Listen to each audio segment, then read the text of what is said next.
Hi lovelies, welcome to Flirting with Travel. I am Lexi, and today I'm not going to give you a super long intro. We're going to get straight into it. By it, I mean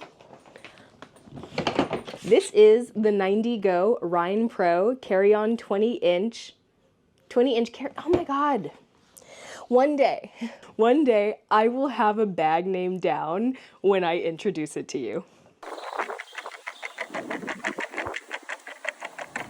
Let me give you all of my thoughts on whether this is the carry-on for you. So let's talk about the exterior of the bag. Now, first things first, I got it in what I believe is the most gorgeous color, and it's this beautiful emerald green. The color pulls in different ways. Right now on camera, it kind of has almost like a dark... This is what I talked about when I said those wheels. Little poltergeist wheels. They are so smooth. I'm just gonna take a quick aside and talk about the wheels. So my table, the wood is slightly warped in, and literally these wheels are so sensitive that they saw that tiniest bit of warping and they just started rolling. If you find yourself standing on even a slightly inclined floor, keep a handle on your bag because it will leave you. But what's amazing about it is that when this bag was packed out really heavy, it still rolled beautifully. Like for reference, when I took this to Mexico, I think the bag was 22 pounds by itself. Then when I added another bag on top, I'm lying, the bag was 24 pounds. It was a little heavy. I put a lot of stuff in there, and then when I put my personal item on top, the personal item was 18 pounds. And I was still rolling up jet bridges like nothing. Poltergeist wheels are done. Let's talk about the exterior of the bag. I have it in this gorgeous emerald green color. Now, it's nighttime. I've got white studio lights on it so that it's probably pulling a little bit blue. But here's a video of me walking in the sun so you can get the absolute gorgeousness of this color. It also comes in... One thing I like about this bag is that the front has a little bit of texture to it. I don't think that these ridged bits offer any type of ergonomic need. I think they're purely just for aesthetics. But what I like about something like this is, one, it kind of shows off how the color moves with the light, just because it's a gorgeous... The wheels are at it again. It's a gorgeous... I keep on wanting to call it like pearlescent, but it's not pearlescent, like opalescent. What is the word for how the light kind of shimmers off of this bag? Coming back from Mexico, I was the last person on the plane, so they needed to check my bag, and I could see that this material, it'll hold up to like not breaking because it's ultra durable with the Makrolon polycarbonate shell. However, I've traveled with this bag across 6 different cities, and getting on and off planes, having to put it in overhead bins, times when I've been forced to check it, which is just the once, it definitely has gotten a few scuffs that a magic eraser is not taking off. The next feature that I think is great are these bumpers at the bottom. So if you are having to place the bag on its side, instead of having to worry about getting scratches or scuffing up your actual bag, these bumpers are secure. And I genuinely just like that there's something protecting the bag. One of my hotels, they had like this kind of hard concrete floor. So I put the bag down, and once I opened it and nudged it with my foot, and I could just hear the scraping sound across my bag, and I thought, no, not the color. Don't scratch it. So I wouldn't have hated just like little bumpers on the corners that came out just a little bit to give it some protection on the front and the back, so that when it's placed down and opened all the way, it doesn't feel like you're scratching the actual surface of the bag. The other thing that is worth mentioning are the handles on the top and the side. I do feel like these are really comfortable handles. I have no issues getting in. And again, long nails, a flat handle is going to be your enemy, but these have a bit of daylight between the bag so you can easily reach in and grip it. As you're gripping it, it feels very stable. And let me tell you, in and out of Oaxaca, I had to board on the tarmac. So the real test comes on how good a handle is when you are boarding stairs from a tarmac and you have to grip your bag that is fully packed out at 24 pounds, lift it up, and take it up the stairs. And I had no issues. This felt so sturdy in my hands. So you have a metal casing on a telescoping handle with a plastic top. Now, your button is at the top. I find that I don't have any issues with accidentally pressing the button as I hold it. I find that when it's down, you have to pull it all the way up and then adjust it to the height that you want it to. And which for me, you've got 4 little circles. I like to keep it on the lowest circle just because I'm shorter and I like my hand at a more neutral angle. Just for reference, I'm 5'2", so if I have this handle all the way extended, it's gonna feel like I'm holding it at like boob level, and that's weird. The other thing that I do wanna mention, when I put a bag on top of here that had a luggage pass through, it moved on nicely enough, and that's because you have this curved edge right here. So you were able to slide your bag on, no problem. But sliding your bag off, got some resistance because it tapers in. Then you have this very square piece of plastic on top of this. My only recommendation for a version 2 would be to do a slight taper on the handle a little bit, or to round these corners so that when you're pulling something off, it continues to glide off. That's my stuff about the handle. Then on the front of the bag, you have your TSA-approved lock that integrates with the zippers. I am a big proponent that no carry-on bag nowadays shouldn't have a built-in locking mechanism of some sort. The other thing that is really worth noting is the charging port.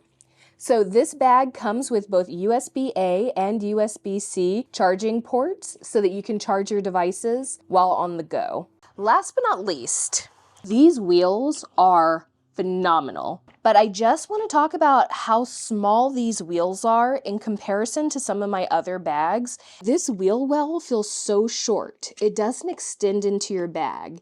And to me, it felt like a lot of care was put into maximizing your internal bag space. We could talk about every tech spec and every feature until the cows come home, but ultimately what your bag is supposed to do is hold your stuff.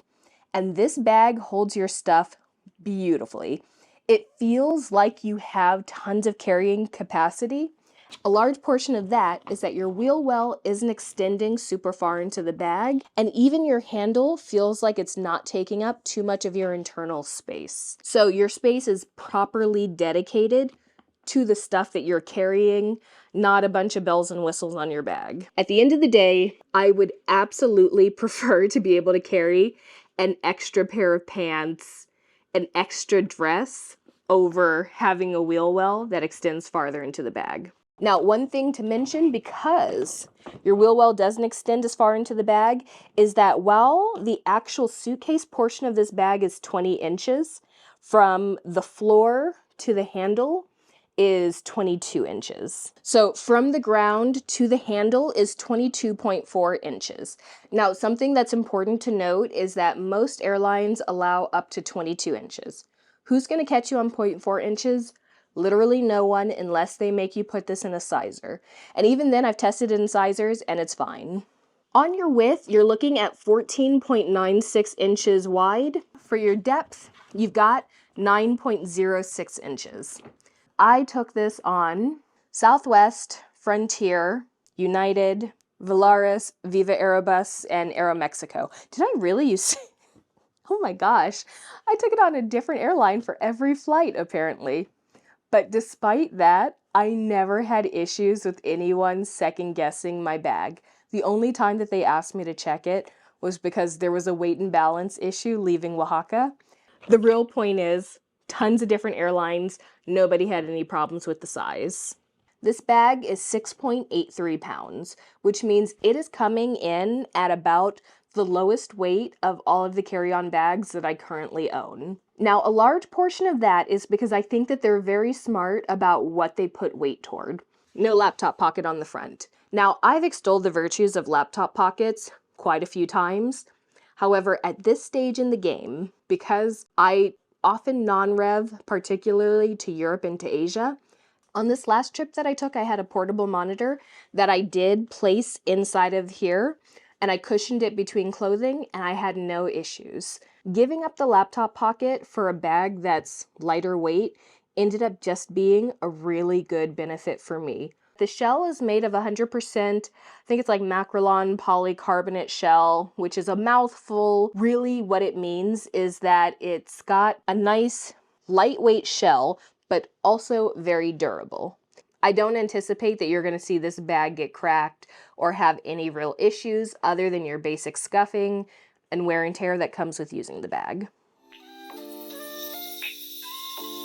Let's take a look at the inside of the bag. Once you start looking at these suitcases, you kind of get the feeling that an inside is an inside. But this bag does have a few things that I actually really enjoy about it. First off, you have this X strap on the back side of the bag that has the handle. Honestly, I have other bags that have the removable compression pad, and that's fine, but I think it adds extra weight to your bag that's just not needed. I just like how lightweight this is. I think it's your standard nylon strap. It's not gonna hold everything like super tight, super steady, but it holds things in place. For me, I guess when it comes down to it, the idea of compression in a bag is not that big of a deal, because I think that if you're having to compress things, you already have a bad packing setup. But this bag does have a few features that I really like. First off, this bag opens up in a 50-50 split. I'm not gonna lie, I used to kind of have a small beef with bags that open that way, simply because I didn't know how to adequately pack in them. I was used to packing in a bag that had a giant bucket so you could move things around. However, after traveling with this bag fairly extensively, I can say that I found my system and I really loved how this bag packed out. So let's go over basic features. One, you've got your X strap on the back side of the bag with the handle. Now, I have used a myriad of different carry-on bags. Some have a removable compression panel. Personally, I don't think you need that. I don't think it does a great deal of compression, and it just adds extra bulk and weight to your suitcase. That compression panel to me is the difference between another pair of pants and maybe a t-shirt. I like that you have just a simple nylon X strap. The hardware on this X strap is going to be plastic. Would I prefer for it to be metal? Yes. However, always remember that it is a give and take. The more components that a bag has made of metal, the heavier it will get. And so you'd start to lose the perks of this being a fairly lightweight bag, and I want to say it was like 6.83 pounds. The other thing that's important to note about this bag is that it is your standard handle, which means that you do have two metal pieces that pass through the middle of the bag. Now for me, I've had to get used to how I pack with this, so I'll typically have things that I lay flat just to get a nice smooth surface at the top. On the other side of the bag, this is where you have the lion's share of your organization. First off, you've got two mesh pockets on the top, and can I say, I love that they've separated it into two individual pockets. I've certainly had other bags that have it as one entire pocket, and that is good if you want to do, let's say, longer socks and you don't want to fold them, so you can just lay them out smoothly to have like quick access. But for me, I find that I can put smaller flat things that might otherwise get lost in my suitcase fit very nicely in this pocket. Now, in the bigger portion of the bag, while these pockets are mesh, you've got a nice nylon interior coating. And then this is where you have the main cavity of the bag. And to me, this is the part of the bag that truly shines. For some reason, I can just pack so very much into it. And when I say for some reason, it's for very specific reasons. Chief among those, I think the wheel well doesn't come very deep into the bag. One thing that's kind of interesting about carry-ons is typically the wheel well is going to be further recessed into the bag, because when airlines are saying that you can carry a bag that's up to 22 inches in height, they're including the handles and the wheels. So companies will try and push the wheel well farther and farther into the bag so that it's using as little height as possible. Somehow, some way, it feels like this bag is designed with slightly shorter wheels that still move really well so that you're not using a ton of your interior space. The other thing is that the corners are not overly rounded. Now, obviously, you can't get a bag that's entirely rectangular simply because if for whatever reason it ever had to be checked, those corners are going to look rough when they come through baggage claim. So you do need a little bit of rounding on your corners to keep your bag safe and secure. But I really like, let's just flip it up so that you can see it. I really like that this bag has rounded corners, but it feels like the bare minimum of rounding, which means that you have more packing space. They say that this bag has a 38-liter capacity, but to me it feels, honestly, it feels more like a 42-liter capacity once I'm done packing this out. For this, you're able to plug in your external battery pack, place it in here, and then on the outside, you have a USB-A and USB-C charging port so that you can charge your phone, your tablet, etc., whatever device that you need to charge while on the go. The only thing that I would just kind of recommend if they're going to do a second generation of this bag, I would love to see a little mesh pocket with some elastic at the top, either along the side right here or right here, where you can place your external battery pack. Because to me, I don't like having it kind of float around the bag. Obviously, once you pack the bag out, you have the side packed with clothes, then you can just stick the battery pack at the top. But again, I would love to have a dedicated pocket. That's maybe the only other thing that I would like to see, but that is such small potatoes compared to the packing capacity. So when I've packed with this, I've packed one time using Peak Design packing cubes, and I was able to fit the Peak Design medium packing cube and small packing cube in here, and it fills up the bag while leaving a sliver along the edge. I was also able to fit 3 Matador packing cubes, large, medium, and small, in the bag, and it still left room for other items. And that is something I do really like about the rounded corners on the zipper. It moves really nicely without necessarily needing to like hold one side of it. Because I've definitely had that where you have to hold, and hold.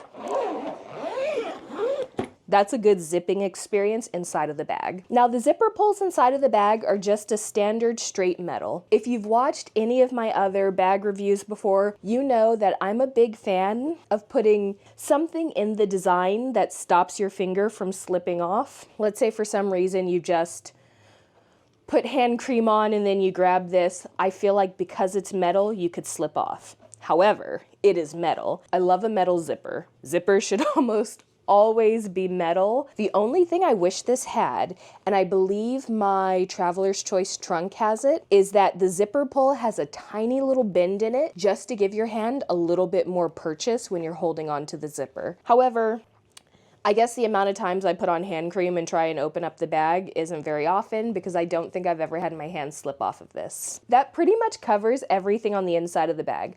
Like I said, it feels pretty standard, but to me, the amount that it can pack it's wild. On the website, NinetyGo says that this bag is good for 1 to 4 days at 38 liters. I'm like, 1 to 4 days at 38 liters? Who packs like that? I took this bag to Mexico for 3 weeks and I never had issues getting it zipped back up. There was no time when I felt like I needed to sit on the bag to smush it down. Every time, even when it was packed full and we had little convex bits on either side, I was still able to bring it over, kind of adjust it a little bit, just wiggle it, and get it zipped so easily. I suppose all that's left is to distill our final thoughts of the NinetyGo 20-inch carry-on. I personally think that for the price, this bag is phenomenal, and I will honestly continue to carry it as I travel more. Later on this year, I'm planning on doing a South American trip where I want to hit up Argentina, Chile, maybe go back to Colombia. And to me, this is a perfect bag for Central South America and domestic flights. It's lightweight enough that you can fit it on some of the ultra low-cost carriers. For instance, I took it on both Viva Aerobus and Volaris while I was there. No issues with the size and the weight. When you're going through South America, it's not as strict as, say, going to Europe, where most European airlines are going to allow you to bring a carry-on bag that's up to 17 pounds? I want to say 17.6 pounds. So, is this the bag that I will take when I'm going to Europe and I'm going to do my Eastern European tour for a month? Probably not, just because the capacity is so massive that I know I'm going to pack it to be heavier than 17 pounds. And that's less about this bag and more about if I have the room, I'm going to fill it up. So if I've got 38 liters of space, I'm going to fill it, and 38 liters of space is not going to be under 17 pounds. That's just kind of the long and short of it. Do I feel like this is a fantastic bag? Yes. Do I feel like I'm going to use this bag again and again? Also, yes. All in all, do I think that this is a fantastic bag to get if you're a little bit budget conscious, but you still want something that is pretty, that has the features that you need, that has reliable zippers, handles, and wheels? Yeah, for sure. Like this bag for that. I think the bag has all of the features that you need without anything extra that makes it super heavy or overly expensive. Let me know, what do you guys look for in your carry-on rollerboard bags? Otherwise, ciao!